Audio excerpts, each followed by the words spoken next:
One, ma'am, please start. Yeah, 1 minute from my end. Good evening, everyone. It's a pleasure to welcome you all today's session. We are honored to have Dr. M.V. Induja ma'am, a medical oncologist from Vijay Hospital, Tirunelveli with us. Today's discussion is highly relevant to our clinical practice, focusing on optimizing treatment decision in MHSPC, with special emphasis on comparative efficacy, safety, and of ARPIs, and strategies to delay progression to MCRPC through the early intensification. I'm sure this session will provide valuable insight and practical takeaways for all of us. Ma'am, please go ahead, ma'am. Thank you very much. Please go ahead, ma'am. Over to you. Very Please. good evening to all the doctors gathered here. So we all know prostate cancer is a spectrum. It starts from like low volume disease, locally advanced. We have this non-metastatic disease. Then we move on to metastatic HSPC. Then it goes to metastatic CRPC. So when it comes to CRPC, we all know the median survival is 1.5 to 2 years. So the whole aim of the treatment is to delay the onset of metastatic CRPC. So once it becomes castrate resistant, the options we have, whatever we do, the best response which we expect is only, the survival which we expect is only 2 years. So how can we delay the progression of HSPC into CRPC is the main idea now. So we will see it.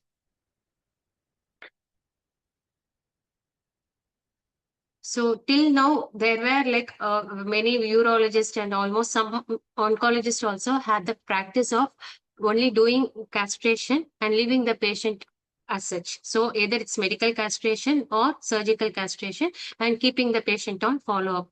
So now the standard of care for any patient, any HSPC patient, whether it's low volume or high volume disease, is ADT, androgen deprivation therapy, along with docetaxel chemotherapy and ARPA, second generation androgen receptor blocking agent. So this is a standard of care. Unless patient is very unfit or like very deemed medically unfit for any further management, we have to give all the three agents. This is a standard of care. So the prior 3 to 4 years back, it was like we will give chemotherapy, docetaxel. Then at progression, we were adding the androgen receptor blocking agents. Now it is like we have to go with the triplet therapy, androgen deprivation therapy along with ARPA and administration of docetaxel. We have strong data from PEACE1 and Arasens. PEACE is for abiraterone and Arasens is for darolutamide. So this is the treatments paradigm for metastatic HSPC. So once it progresses to CRPC, the options are limited. So the basic idea shifted to delaying the onset of CRPC by intensifying the treatment options available for metastatic HSPC. So initially, the first agent which was studied in HSPC is after ADT, they tried with docetaxel. We have 3 trials: Charted trial, Stampede trial, and GETUP trial. All the trials showed, except GETUP 15, all the trials showed a significant reduction in hazard ratio with a significant p-value. So addition of docetaxel in metastatic HSPC helped in delaying disease progression and improving overall survival. So coming on to European Association Union guidelines. So whenever a patient with M1 HSPC is diagnosed, first what we are going to do is continuous castration, which can be either surgical or medical. So now the trend is shifting towards medical castration because it is safe. And then we have to assess for life expectancy. There is no adequate life expectancy. If the patient is very elderly with advanced comorbidities, then we don't go for upfront combination therapy. But if the patient has adequate life expectancy, then we have to classify them into low volume disease or high volume disease. High volume disease, there are multiple definitions, but according to Chartered trial, either one visceral mets, presence of visceral mets, or bone lesions with at least one bone lesion outside the axial skeleton, vertebral column, or pelvis. This taken as high volume disease. So after this, in low volume disease, we can try upfront EBRT. So this X-ray beam radiation therapy is usually given after 3 months of androgen deprivation therapy, so that the tumor may shrink and it can be more amenable for EBRT. Then even for low volume disease, if the patient is eligible for docetaxel, we should go for doublet combination. Along with ADT, we should go with docetaxel plus abiraterone, apalutamide or enzalutamide. In high volume disease also, the combination ADT along with docetaxel plus abiraterone or darolutamide is advocated. So in low volume disease, we have data for abiraterone, apalutamide and enzalutamide, and we also have data for darolutamide also. So this is one meta-analysis which showed that in which patients benefited more from docetaxel. So patients high volume disease and low volume synchronous MITs, these are the patients who benefited the most, and low volume disease had the least benefit. We could see the diamond just crossing that side, but otherwise all low volume synchronous, high volume metachronous and high volume synchronous disease, ADT plus docetaxel was better than ADT alone. So this is patients with high volume disease, stage 1 to T, stage 1 to 3. We could see the OS curves, there is a separation of curves when we are giving docetaxel along with the ADT. In T4 also, there is wide, huge separation of curves. So the benefit is more with higher stages of disease, high volume disease with a higher T stage. So for any metastatic HSPC, the recent current guidelines is ADT plus one of the ARPI along with co-administration of docetaxel. And if the patient is very symptomatic for the localized disease, and if it is low volume, we can try RT also, EBRT also after 3 months of ADT. So now coming on to PEACE, we are not going to see in this. Coming on to the Arasens data, it is a global randomized double-blind placebo-controlled phase 3 trial. So patients, the inclusion criteria is patients with metastatic HSPC, patients with good PS status, because one important thing is like patient have to tolerate the triplet therapy. So patients with good performance status is very important. Even if you are trying abiraterone, it is even more important because abiraterone is notorious for its side effects. So patients should be very fit enough to tolerate the triplet therapy. So patients should be eligible for ADT and docetaxel, and stratification included extent of disease patients with M1A versus M1B versus M1C, and the second stratification factor was ALP levels. So patients were randomized to docetaxel along with darolutamide 600 mg BD plus ADT versus placebo plus ADT plus docetaxel 6 cycles. So the endpoint was primary endpoint was OS. The secondary endpoint, they had multiple secondary endpoints. So time to progression, pain progression, time to change into CRPC, time to first symptomatic skeletal related event, time to symptomatic skeletal event-free survival. They had multiple secondary endpoints. The first cycle of docetaxel was administered within 6 weeks of ADT. 6 weeks of the start of the drug. After starting darolutamide or the ADT, the docetaxel was started within 6 weeks at the discretion of the investigator.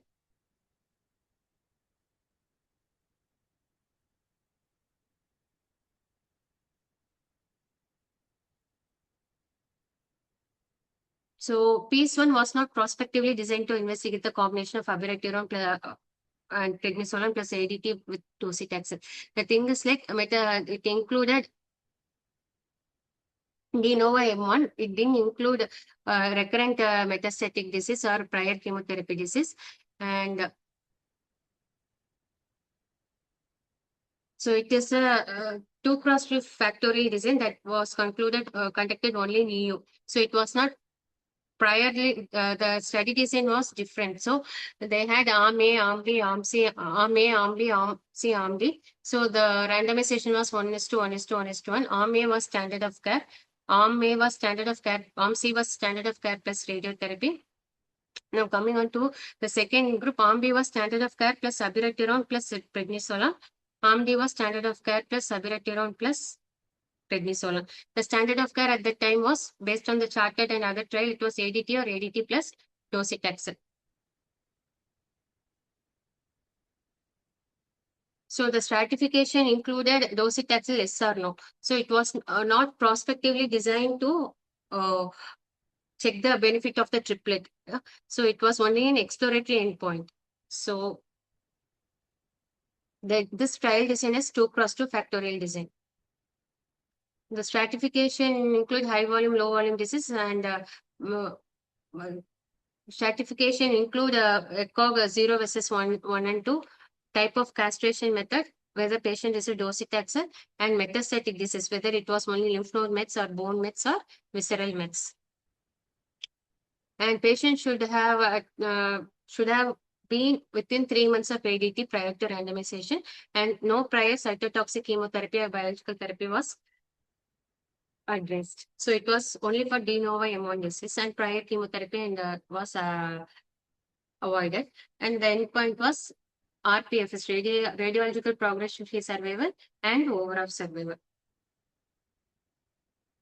So the two arms, the control arms included standard of care plus versus standard of care plus radiotherapy, and the other experimental arms include standard of care plus abiraterone plus prednisolone, standard of care plus abiraterone plus prednisolone plus radiotherapy.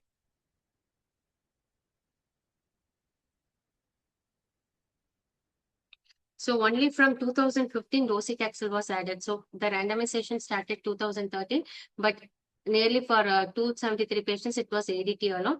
Only from 2015, docetaxel was included. And after 2017, docetaxel was made as a part of care. Whereas in Arasens, all the patients received docetaxel. Versus only 60% of patients in PEACE-1 trial received docetaxel. So the trial was evolving along with the standard of care. So only after the Latitude and Stampede trials result came, during the PEACE-1 approval period, the protocol was amended to allow docetaxel use.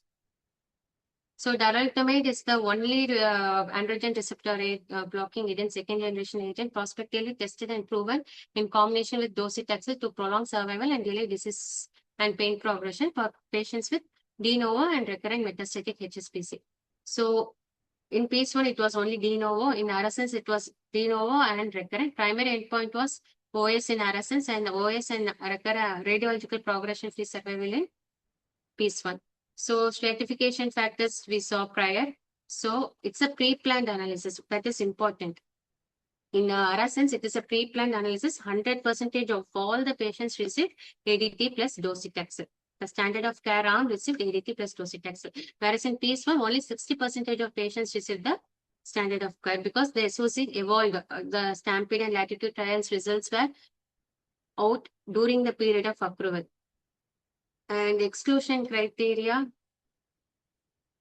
So here we could see multiple exclusion criteria. So we have even hypertension, atrial fibrillation, pituitary or adrenal dysfunction, patients who are contraindicated to prednisolone, all were excluded. Here only like major cardiovascular events means like recent stroke, MA, or only patients with stage 3, stage 4 congestive heart failure, they were all excluded. So we could see the different clinical scenario of both the trials. So as we could see, the survival curves, they are very much well separated. So at 4 years, the almost 63% of patients had a good survival. Actually, the difference is around 13%. At 4 years, the survival rate increased from 50 to 63%. And median PFS is not reached in the experimental arm. This is 48.9 months in the control arm with a good hazard ratio 0.68, almost 32% reduction in the risk of death and progression with a significant p-value. So this we all know how the treatment evolved from ADT plus docetaxel, ADT plus docetaxel plus an androgen receptor blocking agent. So this is the data from phase 1 trial. Here also we could see there's a good separation of curves with a risk reduction of almost 25%. So the hazard ratio is 0.75 with a significant p-value. Here also we could see the median is not reached at almost 5 years, and with the docetaxel alone, the median is 4.4 years. So for any fit patient where we are planning for treatment intensification, it's always better to go with the triplet regimen. Another thing, we could see the curves are separating as early as 3 months in the Arasen study, whereas here the curves are separating only after 1 year. So that is one important thing.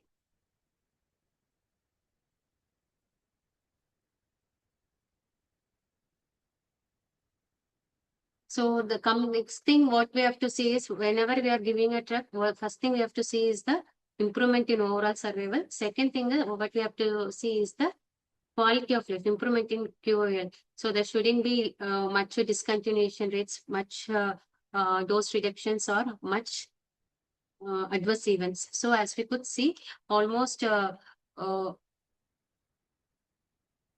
patients in the darolutamide arm stayed more than 2 years in the patient than patients in the placebo arm on treatment. So discontinuation rates are also very similar. So discontinuation rates discontinuation rates are almost similar, like 13.5% with darolutamide and 10.6% with placebo. And whereas when we come to abiraterone, that the phase 1 trial, we could see almost 17% discontinuation rate and less than 1% discontinuation rate with standard of care. So we all know, like I have tried a couple of patients with abiraterone plus docetaxel. The risk of admissions for grade 3 adverse events, reactivation of infections like hepatitis B, and progression of any underlying peripheral vascular disease, diabetes. These were all much more common with the abiraterone plus ADT combination, because we are using steroids. Abiraterone itself can cause hyperglycemia and all those cardiac events. So I even lost one patient recently in ESA to this combination, because patient had a hepatitis B reactivation, he had a peripheral vascular disease and gangrene. So when we are choosing abiraterone plus ADT and docetaxel, we have to be very careful about the side effect profile. Whereas even in patients, elderly patients, we can try this combination darolutamide because it's relatively safer drug. And as we could see, the discontinuation rates are almost similar, like almost only 2% of patients had more discontinuation compared to placebo.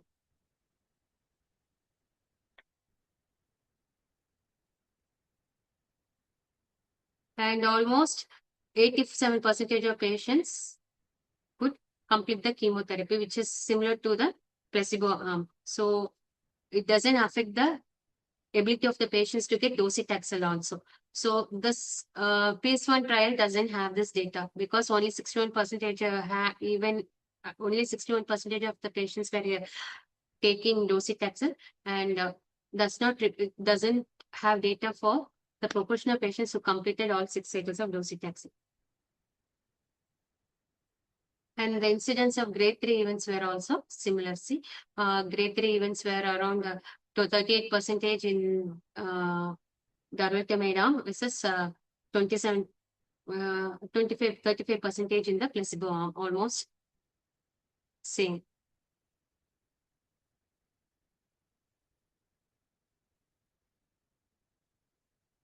And in phase 1 trial, the grade 3 adverse events were higher in the treatment arm, and additional risk, the patients had additional risk of severe hypertension and hepatotoxicity compared with only docetaxel. So as we could see, the grade 3 adverse events almost 9% increase, and hepatotoxicity. This is one rated combination which was very high. Drug-induced liver injury is more common with abiraterone, and this is also more with the combination.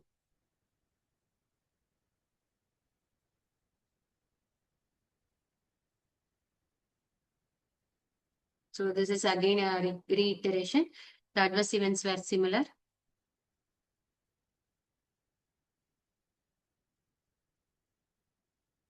So many were related to androgen deprivation therapy, like they had vasodilatation, flushing, rash.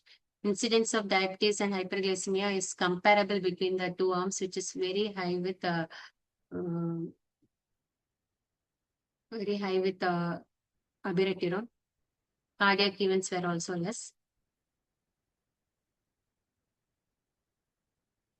So this is again an same repetition slide.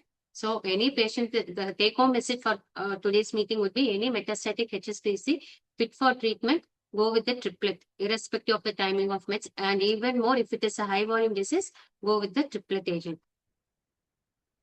And the better drug to be used is darolutamide, because PIS1 data, we all know it's not like not all patients receive docetaxel, and abiraterone is not an easy drug to go with combination.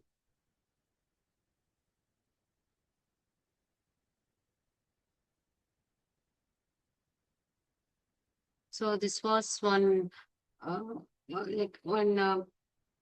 consensus statement kind of thing. Almost like only 6% of patients, 6% of the clinicians voted against the combination. Majority were for the triplet combination, at least for selected patients. I would personally say for high risk, high volume disease, we should go for the triplet therapy.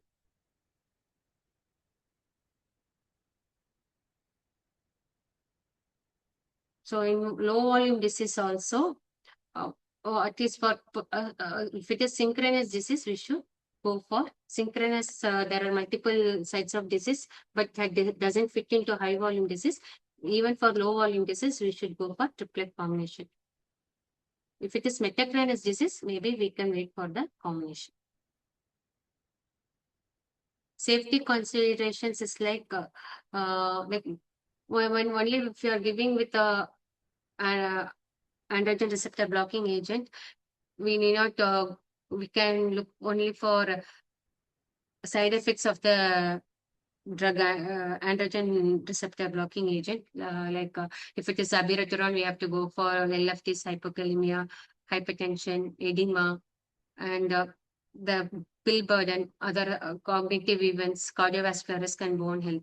Whereas if it is triplet therapy, the other thing we have to go is patient needs to get admission for infusional treatment, chemotherapy toxicity like neutropenia, neuropathic fatigue, and all the considerations of doublet therapy should also be added to the triplet therapy. So take home messages. There are two phase 3 trials, PIS1 and RSS.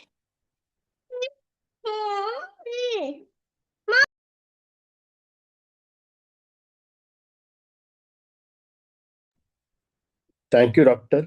Thank you very much. Thank you very much for your insightful and clinically enriching presentation, 1 ma'am. minute, I will just Yeah. my child interrupted. No issue, ma'am, no issue. So one thing I Yeah. want to emphasize is like triplet therapy is the standard of care for metastatic HSPC. Thank you, ma'am. Thank you very much, ma'am. Thank you very much for your insightful discussion, ma'am. Especially in the when compared to abiraterone and docetaxel, darolutamide and docetaxel combination is very, very safe for elderly patient. That is very, very commendable thing, ma'am. So wherever possible, please to use your patient also, ma'am. Thank you very much for your busy schedule coming and attending the meeting. A big thank you to you, ma'am. And apart from this, I must say thank you to the audiences once again. Thank you all. Thank you, ma'am. Thank you very much for joining the meeting, ma'am.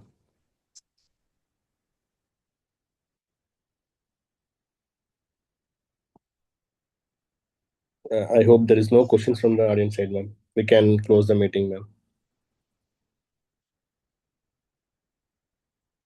Tech team. Yes, sir. Yeah. Please close the session. Thank you. Okay, okay, sir.